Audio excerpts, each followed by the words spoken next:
నమస్తే, welcome to our channel. ఇప్పుడు ఎక్కడ చూసినా రాజకీయాల్లో ఒకటే పేరు, ప్రశాంత్ కిషోర్. బంకీపూర్ ఉప ఎన్నిక ఏదైతే ఉందో ఆ ఉప ఎన్నికల్లో ఆయన ఎమ్మెల్యేగా ఎన్నికవడము ఇప్పుడు దేశ రాజకీయాల్లో సంచలనంగా మారింది.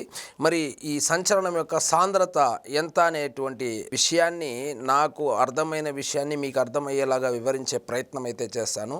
సో ఇప్పుడు ఒక ఉప ఎన్నికలో ఓడిపోగానే బీజేపీ పని అయిపోయింది, నరేంద్ర మోడీ పని అయిపోయింది, ఇక రేపు పొద్దునే వేరే అతన్ని ప్రధానమంత్రిగా చేసేద్దామని చెప్పి పగటి కళలు అయితే కంటా ఉన్నారు. సో వాస్తవంగా చెప్పాలంటే ఇది బీజేపీకి పెద్ద సెట్ బ్యాక్ అనే చెప్పాలి. ఎందుకంటే అది కంచుకోట.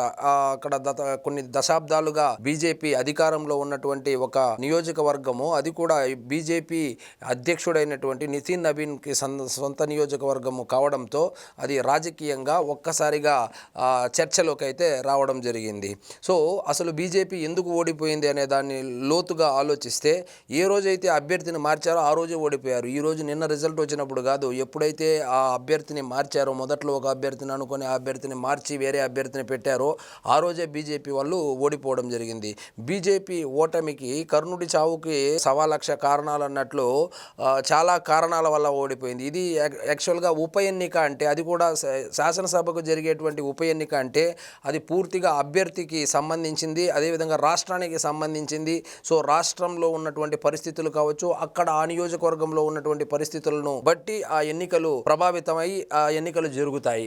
కానీ ఇక్కడ వచ్చి సో గెలిచింది ఎమ్మెల్యే ఉప ఎన్నికల్లో, దాన్ని ప్రధానమంత్రికి లింక్ చేస్తూ సో బీజేపీ పని అయిపోయింది, ఇక ప్రధానమంత్రిగా దిగిపోవాల్సిందే అన్నట్లు జంజీ కిడ్స్ ఎవరైతే ఉన్నారో వాళ్ళు తీవ్రంగా వ్యతిరేకిస్తూ ఉన్నారు. సో జంజీ యొక్క హీట్ ఏదైతే ఉందో అది బీజేపీకి చాలా బాగా తగిలింది అని చెప్పి ఎవరికి తోచినటువంటి రాజకీయ విశ్లేషణలు వాళ్ళైతే చేస్తున్నారు. సో జంజీ యొక్క హీట్ ఉన్నటువంటి మాట వాస్తవమే. సో మీరు ఆ కాక్రోచ్ జనతా పార్టీకి సంబంధించి ఢిల్లీలో జరిగినటువంటి ఆ నీట్ పేపర్ లీక్కు సంబంధించి ఆందోళనలు ఏవైతే ఉన్నాయో ఆ ఆందోళనలు కనుక మీరు గమనిస్తే, అందులో పాల్గొన్నటువంటి వాళ్ళు సో యాంటీ బీజేపీ కావచ్చు, యాంటీ మోడీ, అంటే మోడీ అంటే ఇష్టం లేనటువంటి యువత ఎవరైతే ఉంటారో, ఆ భావజాలం ఉన్నటువంటి వాళ్ళు ఎవరైతే ఉంటారో వాళ్ళే ఎక్కువగా పాల్గొనడం జరిగింది. మరి జంజీ ఆ ఏజ్ గ్రూప్ వాళ్ళు బీజేపీకి, నరేంద్ర మోడీకి ఓటే వేయరా అంటే, సో పశ్చిమ బెంగాల్లో ఎన్నికలు జరిగి 100 రోజులు కూడా కాదు, 90 రోజులే అయింది. పశ్చిమ బెంగాల్లో జంజీనే లేదంటారా? సరే, పశ్చిమ బెంగాల్ పరిస్థితి కూడా పక్కన పెడదాం, ఎందుకంటే 100 రోజులు అయిపోయింది కాబట్టి ఈ 100 రోజుల్లో ఏమైనా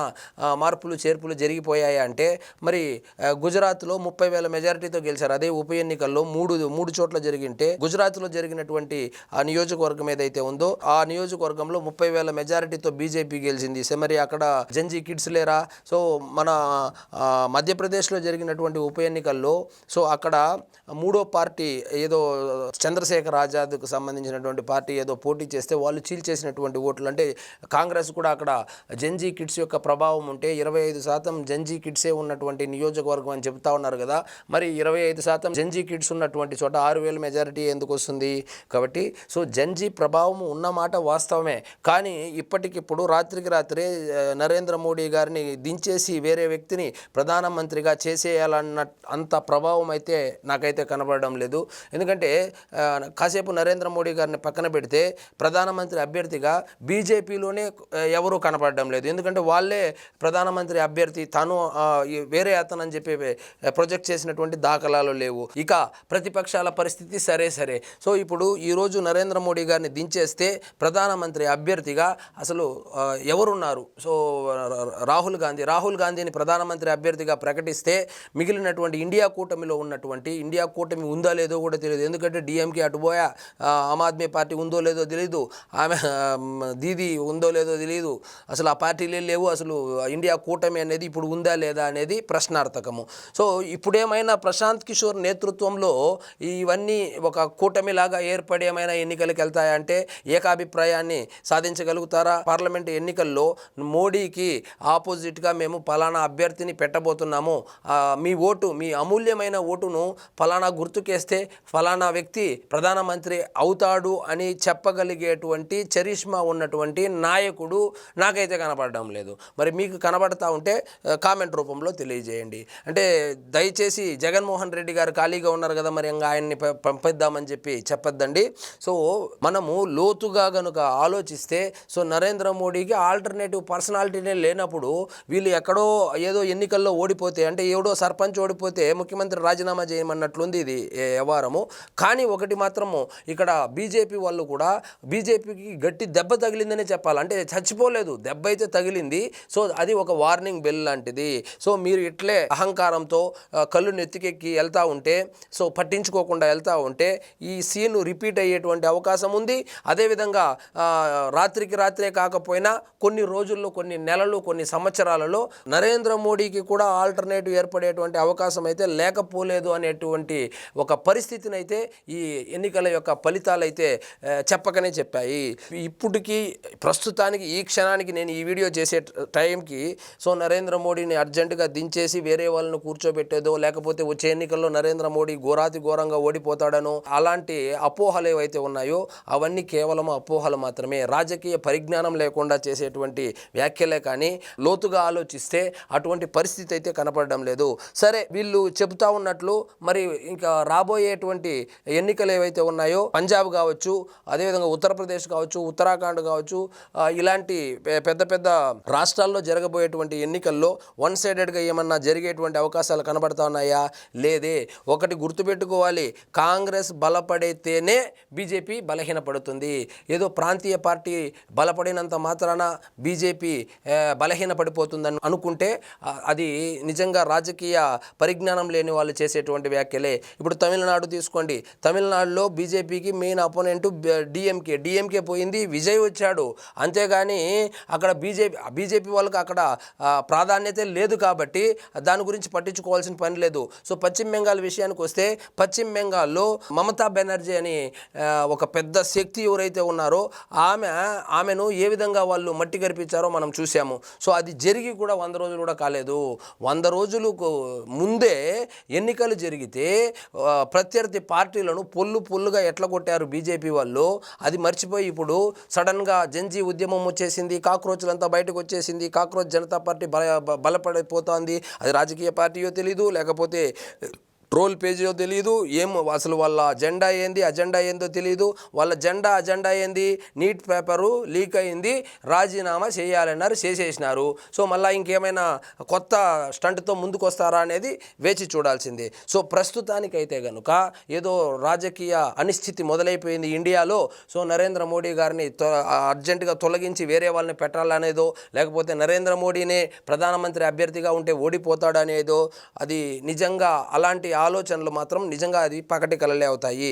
వ్యాక్యూమ్ ఉన్నమాట వాస్తవమే, కానీ ఇప్పుడు ఉదాహరణకు ఈ గ్యాస్ ప్రాబ్లం కావచ్చు, పెట్రోల్ ప్రాబ్లం కావచ్చు, ఇవి వచ్చినప్పుడే ప్రతిపక్ష పార్టీలు ఏవైతే ఉన్నాయో వాటిని క్యాష్ చేసుకొని సో బీజేపీ మీద యాంటీగా ఒక నెరేటివ్ బిల్డ్ చేయడంలో అవి ఫెయిల్ అయ్యాయి.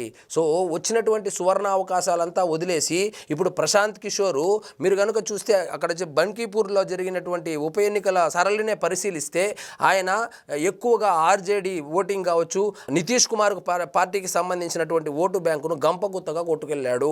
సో అంటే మరి బీజేపీకి కూడా ఓట్లు తక్కువగా పడ్డాయంటే ఖచ్చితంగా బీజేపీకి కూడా ప్రభుత్వ వ్యతిరేకత అయితే ఉంది. ఆ ప్రభుత్వ వ్యతిరేకత అదేదో నరేంద్ర మోడీ మీద ప్రభుత్వ వ్యతిరేకత లేదా కేంద్ర ప్రభుత్వం మీద ప్రభుత్వ వ్యతిరేకత కాదది.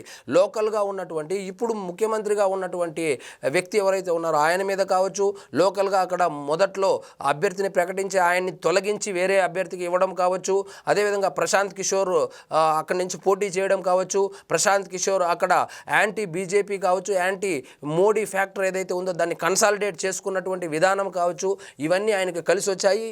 అందులోనూ ఈ జంజీ ఉద్యమం ఒకటి జరిగింది కాబట్టి సో ఇక బీజేపీ పని అయిపోయింది అనేటువంటి నెరేటివ్ ఏదైతే ఉందో దాన్ని వాళ్ళు చాలా చాకచక్యంగా సోషల్ మీడియాని వాడుకొని దాన్ని బిల్డ్ చేసి జనాల్లోకి తీసుకెళ్ళి సఫలీకృతం అయ్యారే. కానీ సో అంకీపురాలో జరిగినటువంటి ఆ సేమ్ కండిషన్సే మొత్తం 4123 నియోజకవర్గాల్లో వీళ్ళు ఆ మ్యాజిక్నే రీక్రియేట్ చేస్తారు అని చెప్పి నేనైతే అనుకోవడం లేదు.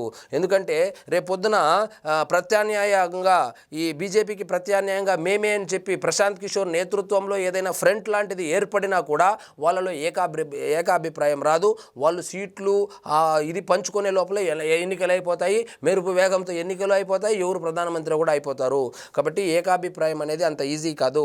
సో ఏ రోజైతే బీజేపీని 100 కన్నా తక్కువ సీట్లకు పరిమితం చేస్తారో ఆ రోజే నరేంద్ర మోడీనో లేకపోతే బీజేపీ అభ్యర్థిగా అప్పుడు ఎవరు ఉంటారో వాళ్ళను కాదని వేరే ఫోర్స్ వచ్చి అక్కడ ప్రధానమంత్రి సీట్లో కూర్చుంటుంది అనేది ఒక అంతో ఇంతో రాజకీయ పరిజ్ఞానం ఉన్న వాళ్ళను కూడా అడిగినా కూడా చెబుతారు.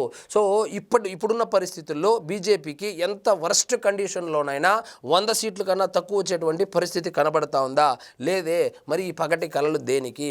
కాబట్టి సో ఏదో ప్రశాంత్ కిషోర్ సంచలనం క్రియేట్ చేశాడు. కంచుకోటలు అంటే రాజకీయాల్లో కంచుకోటలు ఉండదు, రాజకోటలు ఉండవండి. సో జనాలు తిరగబడితే ఎలాంటి పెద్ద కోటలైనా కూలిపోతాయి అనే దానికి ప్రధాన ఉదాహరణే మొన్న జరిగినటువంటి తమిళనాడు ఎన్నికలు కావచ్చు, 2024లో ఆంధ్రప్రదేశ్లో జరిగినటువంటి ఎన్నికలు కావచ్చు. ఇవన్నీ ఏమి సూచిస్తాయంటే జనాలలో వ్యతిరేకత వస్తే సో ఎంత పెద్ద కంచుకోటలైనా కూలిపోతాయి. వైపు ఉన్నటువంటి అభ్యర్థి ప్రశాంత్ కిషోరే కావాల్సినటువంటి అవసరం లేదు. ఏ ఎల్లయ్యో పుల్లయ్య అయినా కూడా గెలుస్తాడు. కాబట్టి ప్రశాంత్ కిషోర్ ఎత్తులు జిత్తులు ఆయన తెలివితేటల ముందు బలంగా ఉన్నటువంటి బీజేపీ కూడా చతికిలపడింది. అంటే బలవంతుడు కూడా తెలివైనటువంటి వాడి ముందర ఓడిపోతాడు అనడానికి ప్రత్యక్ష ఉదాహరణే ఈ ఎన్నికలు. సో కాబట్టి బీజేపీ వాళ్ళు కూడా దీన్ని ఒక హెచ్చరికలాగా భావించి ఈ జరిగినటువంటి తప్పులు కావచ్చు, జనాల్లో ఉన్నటువంటి అసంతృప్తి ఏదైతే ఉందో దానిని ఓవర్కమ్ చేయకుండా అట్లే గుడ్డెద్దుపై సేలో పడినట్లు పోతూ ఉంటే ఇక వచ్చే ఎన్నికలు కాకపోయినా వచ్చే ఎన్నికల్లోనైనా కూడా బీజేపీకి ఎదురుదెబ్బ అయితే ఖచ్చితంగా తగులుతుంది. ప్రస్తుతానికైతే దేశంలో రాజకీయ అనిశ్చితి లేదు. మీరు అనుకున్నట్లు భూకంపము రాలేదు, లేదా ఆకాశం తలకిందులు అవ్వలేదు, ఏమీ జరగలేదు. ఒక సీట్ అయితే ఓడిపోవడం జరిగింది. దానివల్ల దేశ రాజకీయాల మీద ప్రభావం ఉంటుంది అనేది అది నిజంగా మీనింగ్లెస్. సో ఇదండి ఈరోజు మన టాపిక్. మీకు ఈ వీడియో నచ్చినట్లయితే లైక్ చేయండి, షేర్ చేయండి, ఛానల్ మాత్రం సబ్స్క్రైబ్ చేసుకోవడం మర్చిపోండి.